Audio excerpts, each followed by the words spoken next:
The Michelin award-winning chef Vineet Bhatia once eloquently said that if I were to define the experience that my diners have when they come to one of my restaurants, it's this: I take each and every one of them on a unique journey. Now, Vineet is actually here with us today. We're going to hear a remarkable presentation from him a little bit later on. And I hope Vineet won't mind the way that I've used his quote, because I want to use it to define a theme for what we're all going to experience today. Because we're going on a remarkable journey today. And I would hasten to add, ladies and gentlemen, that this journey is in many ways very different from any journey that BOLDtalks has taken you on before. Because today we're going to hear from people who are not just at the leading edge of their fields and their disciplines. We're going to hear from people who are very much at the experimental edge of their disciplines. And they're taking us to some very unusual places. And in fairness, ladies and gentlemen, in fairness, you might not like some of the places they're taking us to. They're certainly not for everyone. So for instance, if I tell you that today we're going to hear from a first-on-scene medic who believes that human life is completely possible, human life is a reality, without there being a single sign of a heartbeat in the human body. If I tell you that we're going to hear from a remarkable artist whose spoof images are so remarkable and so convincing that 3 national newspapers in Europe have actually mistaken her images for the real thing. And if I tell you as well that we're going to hear from a master of genetics research who's going to tell us that in today's world, it's possible, it's a reality, to have drugs which are so perfectly tailored to your unique genetic composition that they make the normal big-name drugs completely redundant. They push the big-name prescription drugs out of the frame completely. And I'm also going to tell you something else, that these developments are not things that are going to happen, in the next 7, 8, 10 years. These are not things that I'm going to say, well, ladies and gentlemen, aren't these remarkable trends? Look at the way the world is changing. No, this is the way the world has already changed. This change begins here, right now. It begins with us today. How do we cope with such a dynamic diversity of change? Well, today, this will be our quest. But before we begin this quest, I want to take you on a rather different journey. And I want to take you on this journey because I want to disorient you a little bit more. I want to shatter yet another illusion, a perceived illusion about the world that we live in. How often have we heard it said, ladies and gentlemen, that the world is now a disruptive place? We hear that the old-fashioned styles and modes of communication, well, they sort of ceased to be relevant 2 or 3 years ago, that change happens in a quicker, more disruptive way. And I love this word disruptive, but the question is it actually true or not? We also hear that the world is a kind of global village, and I love this phrase. It's very comforting, it's very cozy.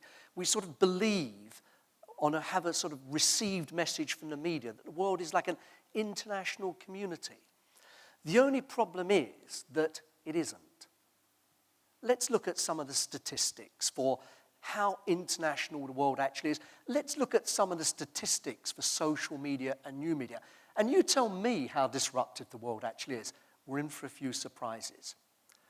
Let's start with April 2011.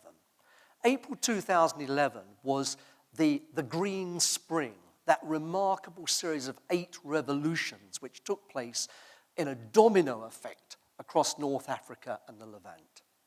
Now, the Arab Spring is often attributed to the role of social media because people, for the first time, were able to communicate their aspirations, their likes, their dislikes, their dreams instantly on social media. And the theory goes they were able to do that to other people in other countries. All sounds very good, sounds very believable. And it might well be true that social media played a powerful catalytic role in the Arab Spring. But there's a problem with this theory, because social media didn't cause the Arab Spring. It was involved in the process. Let me explain what I mean. Situations, domino effect revolutions and the like have happened many times in history before.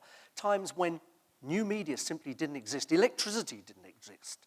Let's look at 1848. Historians call 1848 the year of revolution. Because in 1848, just about every European country had a revolution in a domino effect.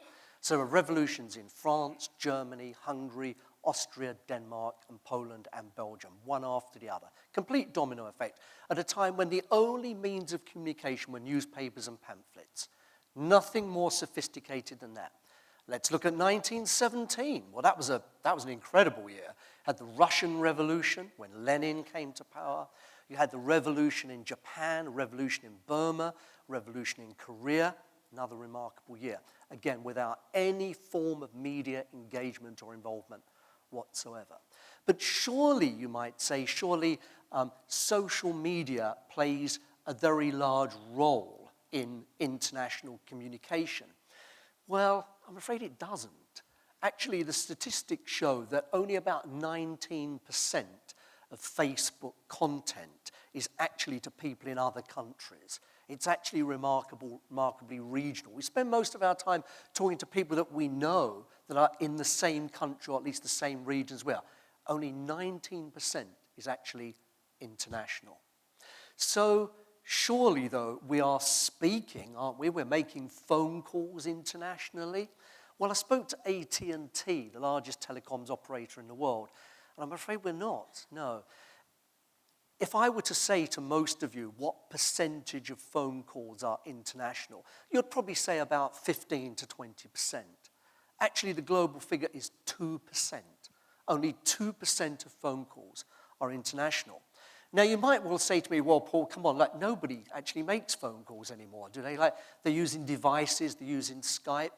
Well, even if you batch in Skype to the figure, you're lucky if you can push that figure above 8 or 9%. So I'm afraid the world actually isn't a very internationally connected place at all. And it's certainly not internationally well connected at the moment by social media. So let's look, for instance, at another aspect of social media, the one that people always talk about in the Arab Spring context. Surely social media is all about predicting change. It's all about, I'm telling you what I'm going to do this afternoon. Tamir tells you about what the event is going to be about after lunch. You find out what your friends are doing when they're back at work tomorrow. No, actually, 82% of all social media usage, 82%, is retrospective. Social media tells people what you have already done and what you're doing now. Only 18% of content is predictive. So you see, we don't live in a world where social media provokes a different kind of change or provokes a different kind of society. Social media transmits existing relationship patterns and existing scenarios.